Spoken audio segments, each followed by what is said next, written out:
মাননীয় মুখ্যমন্ত্রী মমতা বন্দ্যোপাধ্যায়ের স্বপ্নের প্রকল্প রায়গঞ্জ সুপার স্পেশালিটি হসপিটাল। সেই হাসপাতাল আজ পরিদর্শন করলেন রায়গঞ্জের বিধায়ক কৃষ্ণ কল্যাণী। সম্প্রতি রায়গঞ্জ সুপার স্পেশালিটি হাসপাতাল এবং মেডিকেল কলেজে রোগী কল্যাণ সমিতির ভাইস চেয়ারম্যানের দায়িত্ব পাওয়ার পরই এদিন হাসপাতালে পৌঁছে আধিকারিক ও সুপারভাইজারদের সাথে কথা বলার পাশাপাশি চিকিৎসা পরিকাঠামো, রোগীদের পরিষেবা এবং হাসপাতালের পরিষ্কার পরিচ্ছন্নতার বিষয়ে খতিয়ে দেখেন বিধায়ক।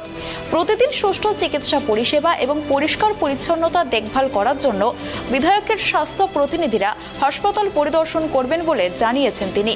দ্রুত সকলের সহযোগিতায় রায়গঞ্জ সুপার স্পেশালিটি হাসপাতালের একটি সুস্বাস্থ্যকর পরিবেশের সূচনা ঘটবে বলে আশাবাদী বিধায়ক তথা রোগী কল্যাণ সমিতির ভাইস চেয়ারম্যান কৃষ্ণ কল্যাণী।